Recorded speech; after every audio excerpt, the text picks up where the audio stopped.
Friends, എല്ലാവർക്കും online ക്ലാസ്സിലേക്ക് സ്വാഗതം. ഇന്ന് നമ്മൾ ഡിസ്കസ് ചെയ്യുന്നത് 6ാം ക്ലാസ്സിലെ അടിസ്ഥാന പാഠവലിലെ മുൻവർഷ ചോദ്യോപേപ്പറാണ്. അപ്പോൾ മുൻ വർഷങ്ങളിൽ വന്ന ചില പ്രധാനപ്പെട്ട ചോദ്യോത്തരങ്ങളാണ് നമ്മളിവിടെ ഇന്ന് ഡിസ്കസ് ചെയ്യുന്നത്. 6ാം ക്ലാസ്സുമായി ബന്ധപ്പെട്ട ഒരുപാട് വീഡിയോസ് ഈ ഓൺലൈൻ ക്ലാസ് എന്ന ഈ ചാനൽ അപ്ലോഡ് ചെയ്തിട്ടുണ്ട്. അപ്പോൾ നിങ്ങൾ ക്ലാസ് 6 ആനുവൽ എക്സാം എന്ന പ്ലേലിസ്റ്റ് ചെക്ക് ചെയ്താൽ നിങ്ങൾക്ക് ഒരുപാട് വീഡിയോസ് കാണാം.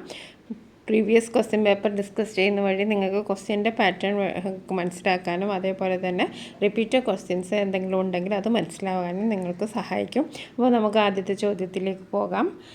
അഹിംസാ വ്രതക്കാരനായ സത്യാഗ്രഹിയുടെ മുഷ്ടിക്കുള്ളിൽ ഒരു പിടി ഉപ്പ് ശക്തിയുടെ പ്രതീകമാണ്. ഉപ്പ് പിടിച്ചിരിക്കുന്ന ഈ മുഷ്ടി തകർത്തേക്കാം, എന്നിരുന്നാലും ഈ ഉപ്പ് വിട്ടുകൊടുക്കുകയില്ല. ഗാന്ധിജി.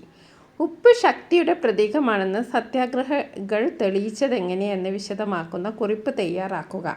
അപ്പോൾ ഈ ചോദ്യം നമ്മുടെ അജയ്യതയുടെ പ്രതീകം എന്ന പാഠഭാഗത്തിൽ നിന്നുള്ളതാണ്. നിങ്ങൾക്കറിയാം, നമ്മുടെ ഇന്ത്യൻ സ്വാതന്ത്ര്യ സമര ചരിത്രത്തിലെ അപൂർവമായ സംഭവങ്ങളിലൊന്നാണ്, വളരെ പ്രധാനപ്പെട്ട ഒരു സംഭവമാണ് മഹാത്മാഗാന്ധി നയിച്ച ദണ്ഡിയാത്ര. അപ്പോൾ ദണ്ഡിയാത്രയും ഉപ്പ് സത്യാഗ്രഹവും വളരെ ഹൃദയസ്പർശിയായി അവതരിപ്പിക്കുന്ന ഒരു പാഠഭാഗമാണ് അജയ്യതയുടെ പ്രതീകം. അത് എഴുതിയത് ആരാണെന്നറിയാലോ? കെ തായാട്ടാണ്.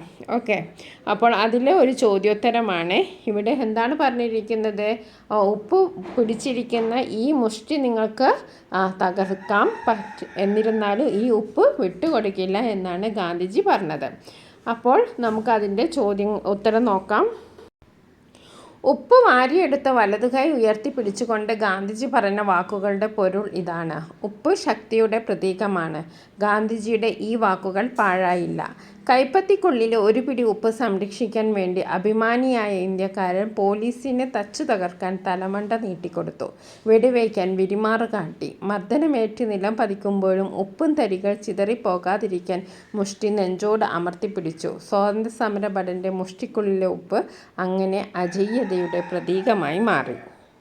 രണ്ടാമത്തെ ചോദ്യം ബാലലീല എന്ന പാഠഭാഗത്തിൽ നിന്നുള്ളതാണ്. ബാലലീല എന്ന കവിത രചിച്ചിരിക്കുന്ന ആരാണ്? ബാലാമണി അമ്മയാണ് അല്ലേ? അതായത് ശൈശവത്തിൽ നിന്ന് ബാല്യത്തിലേക്കുള്ള മാറ്റത്തിൽ കുട്ടിയുടെ സ്വഭാവത്തിലും മാറ്റമുണ്ടാകുന്നു. അതെന്തൊക്കെയാണ് മാറ്റങ്ങൾ? പണ്ടിഷ്ടപ്പെട്ടിരുന്ന പമ്പരവും പാവയും ഒന്നും വേണ്ട. ഇപ്പോൾ ഓലപ്പാമ്പിനെ കാണുമ്പോഴുള്ള അത്ഭുതമോ അമ്പരപ്പോ ഇല്ല. ഓക്കെ, അപ്പോൾ അതൊക്കെ പറയുന്ന ഒരു സ്വാതന്ത്ര്യത്തിൻ്റെ മാധുര്യം അനുഭവിക്കുന്ന കുട്ടികളുടെ ഒരു കഥയാണ്, ഒരു കവിതയാണ് ബാലലീല. അപ്പോൾ നമുക്ക് ബാലലീലയുമായി ബന്ധപ്പെട്ട ഒരു ചോദ്യം നോക്കാം. ബാലലീല എന്ന കവിതയ്ക്ക് നൽകിയിരിക്കുന്ന തലക്കെട്ട് ആശയവുമായി എത്രമാത്രം അനുയോജ്യമായിരിക്കുന്നു എന്ന് പരിശോധിക്കുക. ബാലലീല എന്ന കവിതയിൽ ശൈശവം കഴിഞ്ഞ് ബാല്യത്തിലേക്ക് കടക്കുന്ന കുട്ടികളെയാണ് വിവരിക്കുന്നത്. കൂട്ടുകാരൊത്ത് ഒച്ചവെച്ച് ഓടിച്ചാടി കളിക്കുന്ന കാലമാണല്ലോ ബാല്യം. ഈ കവിതയിൽ നാം കാണുന്ന കുട്ടികളും അമ്മയുടെ ചേലത്തുമ്പ് വിട്ട് കളിക്കാനിറങ്ങുന്നവരാണ്. അവരാവട്ടെ മഴയിൽ കളിച്ചും കാറ്റിനൊപ്പം ആർത്ത് വിളിച്ചും കളിച്ചുല്ലസിക്കുന്നു. ഈ രീതിയിലുള്ള കുട്ടികളുടെ കളികൾ വർണ്ണിക്കുന്നതിനാൽ കവിതയ്ക്ക് ബാലലീല എന്ന തലക്കെട്ട് ഏറെ യോജിച്ചതാണ്. ഇനി അടുത്ത ചോദ്യം നോക്കാം. ഒരു താരതമ്യക്കുറിപ്പാണ്. സ്വാതന്ത്ര്യത്തിൻ്റെ പൊതുലോകം ആവോളം ആസ്വദിച്ചുകൊണ്ട് കുട്ടികൾ ആർത്തുല്ലസിക്കുന്നു. മുതിർന്നവരുടെ വിലക്കുകളൊന്നും തടസ്സമാകുന്നില്ല. ബാലാമണി അമ്മയുടെ ബാലലീല എന്ന കവിതയിൽ ഇത്തരം കുട്ടികളെയാണ് നാം കാണുന്നത്. താഴെ കൊടുത്തിരിക്കുന്ന ഗദ്യശകലം വായിക്കൂ. ഒരാൾക്ക് അപരൻ്റെ മൂക്കിൽ തുമ്പി വരെ കൈനീട്ടാം. നാം സ്വാതന്ത്ര്യത്തോടെ പെരുമാറുന്നത് മറ്റൊരാൾക്ക് അസൗകര്യമുണ്ടാക്കുന്ന വിധത്തിലാകരുത് എന്നാണ് ഇതിൻ്റെ അർത്ഥം. ഈ രണ്ട് കാഴ്ചപ്പാടുകളെയും നിങ്ങൾ എങ്ങനെ നോക്കിക്കാണുന്നു? അഭിപ്രായക്കുറിപ്പ് തയ്യാറാക്കുക. ആദ്യത്തെ എന്താണ്? സ്വാതന്ത്ര്യത്തിൻ്റെ മാധുര്യത്തെക്കുറിച്ചാണ്. രണ്ടാമത്, നാം സ്വാതന്ത്ര്യത്തോടെ പെരുമാറുന്നത് മറ്റുള്ളവർക്ക് അസൗകര്യമുണ്ടാക്കുന്ന വിധത്തിലാകരുത്. അപ്പോൾ ഈ രണ്ട് കാഴ്ചപ്പാടുകളെയും നിങ്ങളുടെ അഭിപ്രായം എഴുതാനാണ് പറഞ്ഞിരിക്കുന്നത്. ആവോളം സ്വാതന്ത്ര്യം ആസ്വദിച്ച് ഉല്ലസിക്കുന്നവരാണ് കുട്ടികൾ.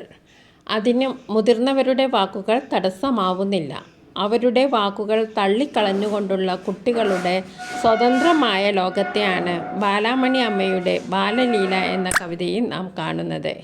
എന്നാൽ മനുഷ്യരുടെ ഇത്തരം സ്വാതന്ത്ര്യങ്ങൾ അതിരു കടക്കരുത് എന്ന ഉപദേശമാണ് ഗദ്യശകലത്തിലുള്ളത്.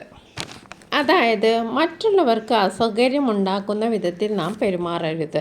സ്വാതന്ത്ര്യത്തെ ദുരുപയോഗം ചെയ്യരുത്, സ്വാതന്ത്ര്യത്തിൻ്റെ പരിധി നാം പാലിക്കണം എന്നൊക്കെയുള്ള ആശയമാണ് ഈ ഉപദേശത്തിലൂടെ പ്രകടമാവുന്നത്. ഇനി അടുത്ത ചോദ്യം നോക്കാം. ഒരു കഥാപാത്ര നിരൂപണമാണ്. ആനന്ദിൻ്റെ ഗോവർദ്ധനൻ്റെ യാത്രകൾ എന്ന നോവലിലെ സ്ത്രീ കഥാപാത്രത്തിൻ്റെ നോവലിൽ കഥാപാത്രത്തിൻ്റെ സ്ഥാനം കൂടി പരിഗണിച്ച് ഒരു സ്ത്രീ കഥാപാത്രത്തിൻ്റെ നിരൂപണം തയ്യാറാക്കാനാണ്. അപ്പോൾ ആനന്ദിൻ്റെ ഗോവർദ്ധനൻ്റെ യാത്രകൾ എന്ന നോവലിലെ സ്ത്രീ കഥാപാത്രത്തിൻ്റെ കഥാപാത്ര നിരൂപണം തയ്യാറാക്കാനാണ് പറഞ്ഞിരിക്കുന്നത്. ബ്രിട്ടീഷുകാരുടെ കൊടും ക്രൂരതകൾക്കിരയായി തള്ളവിരൽ നഷ്ടപ്പെട്ട നെയ്ത്തു തൊഴിലാളികൾ വസിക്കുന്ന ഒരു ബംഗാൾ ഗ്രാമത്തിലെ സ്ത്രീയെയാണ് ഗോവർദ്ധനൻ്റെ യാത്രകളിൽ കണ്ടുമുട്ടുന്നത്. 5 വിരലുകളോട് കൂടിയാണ് ജനിച്ചതെങ്കിലും അവർക്ക് ഒരു വിരൽ മുറിച്ചു കളയേണ്ടി വന്നു. ബ്രിട്ടീഷ് ഉദ്യോഗസ്ഥർ ഗ്രാമത്തിൽ തമ്പടിച്ച് അവർ നിശ്ചയിക്കുന്ന വിലയ്ക്ക് പട്ട് നെയ്തു കൊടുക്കാൻ നിർബന്ധിക്കും. അത് ചെയ്തില്ലെങ്കിൽ മുക്കാലിയിൽ കെട്ടി ചാകും വരെ അടിക്കും. അതിൽ നിന്ന് രക്ഷപ്പെടാനാണ് അവർ തള്ളവിരൽ മുറിച്ച് ഗംഗാനദിയിൽ എറിഞ്ഞത്. ഇത്തരം ക്രൂരത കൊണ്ടാണ് അകാലത്തിൽ അവരുടെ ഭർത്താവ് നഷ്ടപ്പെട്ടത്. അതിലവർ ഏറെ ദുഃഖിതയാണ്. അത് അവരുടെ ദൈന്യത നിഴലിക്കുന്ന വെള്ള വസ്ത്രവും വളകളില്ലാത്ത കൈകളുള്ള വികൃതരൂപവും കണ്ടാലറിയാം. ഈ രീതിയിൽ ക്ലേശപൂർണമായ ജീവിതം നയിക്കുമ്പോഴും ആ സ്ത്രീ അതിഥിയായി വീട്ടിലെത്തിയ ഗോവർദ്ധനോട് സൗഹൃദത്തോടു കൂടിയാണ് വിശപ്പടക്കാൻ ചപ്പാത്തി നൽകി. തുടർന്ന് മണ്ണുകൊണ്ടുണ്ടാക്കിയ ആ വീടിൻ്റെ ഒറ്റമുറിയുടെ ഒരു കോണിൽ ആ സ്ത്രീയും കുട്ടികളും പരസ്പരം കെട്ടിപ്പിടിച്ച് കിടന്നു. മറ്റേ മൂലയിൽ ഗോവർദ്ധനും ഇടം നൽകി. തലേ ദിവസം മുക്കാലിൽ മരിച്ച ഭർത്താവിൻ്റെ അകാല നിര്യാണത്തിൽ ദുഃഖിച്ചു കഴിയുമ്പോഴും മറ്റുള്ളവരോട് മര്യാദയോടുകൂടി പെരുമാറാനുള്ള വിവേകം അവർ കൈവിടാതെ കാത്തു സൂക്ഷിക്കുന്നതായി കാണാം.